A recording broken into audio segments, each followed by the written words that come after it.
Pinocchio.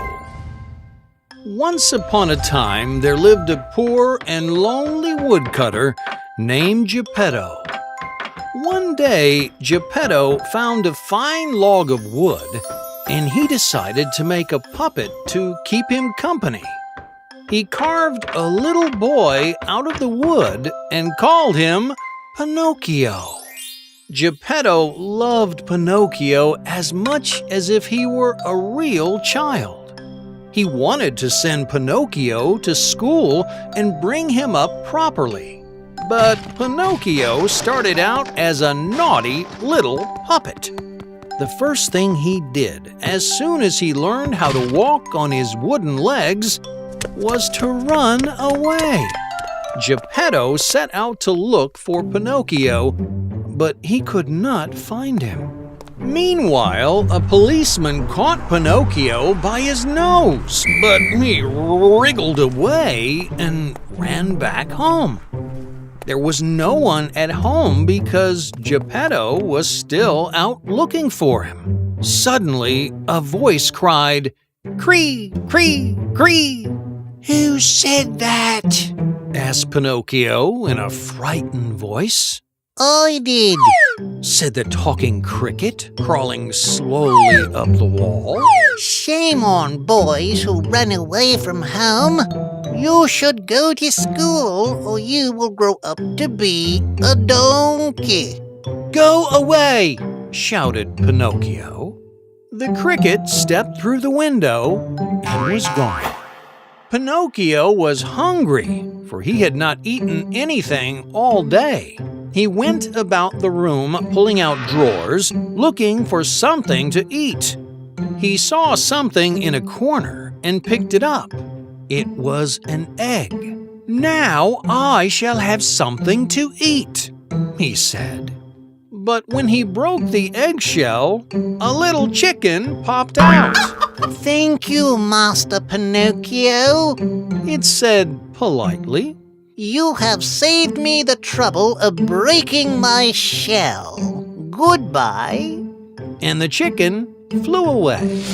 Pinocchio began to cry. "Oh dear," he said. "If only I had been good and not run away. My dear Papa would be here now with something for me to eat."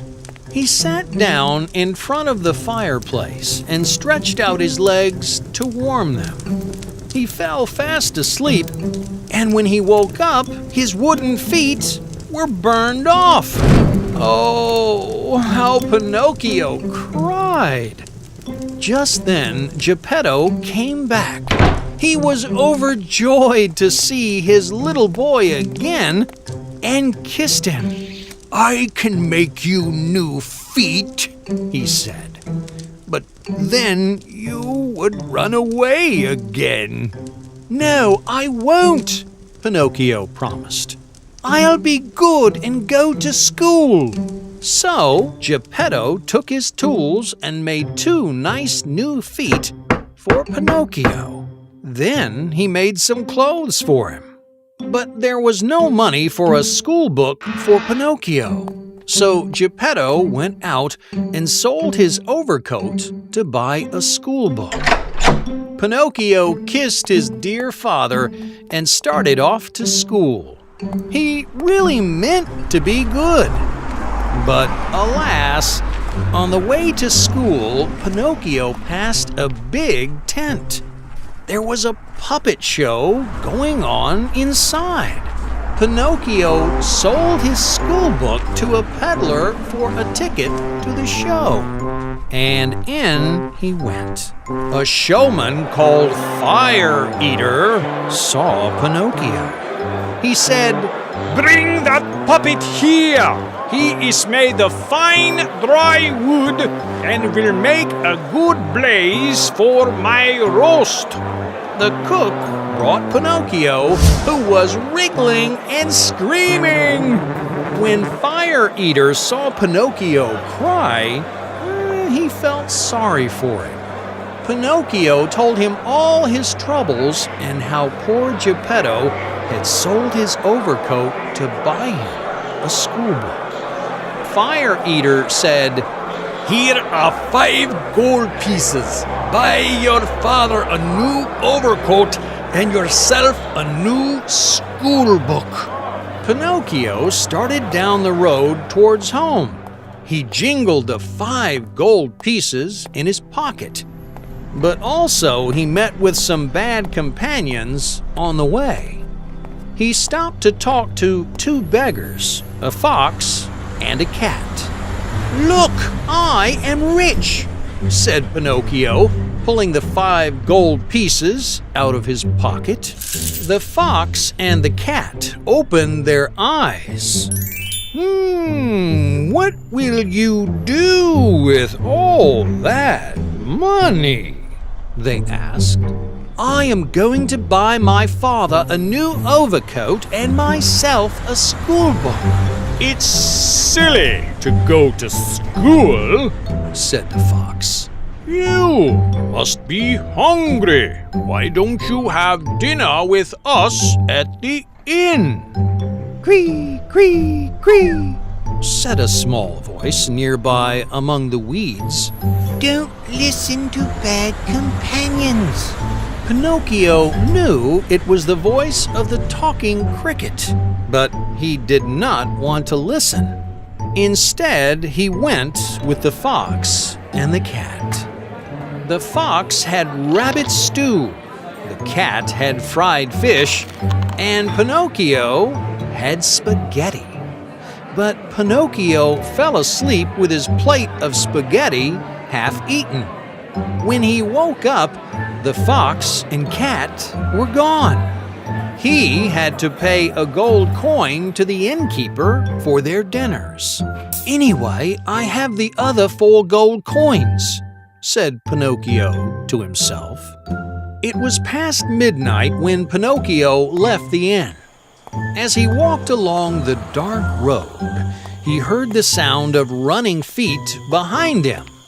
In the moonlight, Pinocchio saw 2 creatures dressed in black running after him. They wore black sacks which covered them all over. Only their eyes gleamed through holes cut in the sacks. They were the fox and cat in disguise. "Give us your money," they hissed. But Pinocchio ran and ran. He jumped across a little brook. The fox and cat could not jump because they were tied up in their sacks. So they landed splash right in the middle of the brook. Soon it was morning. As Pinocchio ran through the woods, he saw a little white house. A lovely fairy with gold hair was sitting in the window. She let him in and asked, "What seems to be the trouble?" Pinocchio told the fairy everything that had happened since he had left home to go to school. "Where are the rest of the gold coins?" she asked. Pinocchio had the gold coins in his pocket. But he lied to the fairy. I lost them," he said. As soon as he said this, his nose began to grow longer. "Where did you lose the gold coins?" asked the fairy. "In the forest," lied Pinocchio. At this second lie, his nose grew even longer. "Then we will go find them," said the fairy. "No," said Pinocchio quickly. I swallowed them." At this third lie, his nose grew so long that it reached clear across the room and out of the window. Pinocchio could not go through the door with it. The fairy watched while Pinocchio tried to move this way and that with his long nose. Then, feeling that he had been punished enough for telling lies, she called to a great flock of woodpeckers. The birds came in. They perched on his nose and began peck, peck, peck. At last, Pinocchio's nose was down to its right size. Now, Said the fairy, if you promise to be a good boy all the time, you may have one wish. I wish to be a real boy, cried Pinocchio. You will have your wish presently. Said the fairy. What a good fairy you are, said Pinocchio. Now I must go home to my father Geppetto. Go then and be a good boy and never lie again.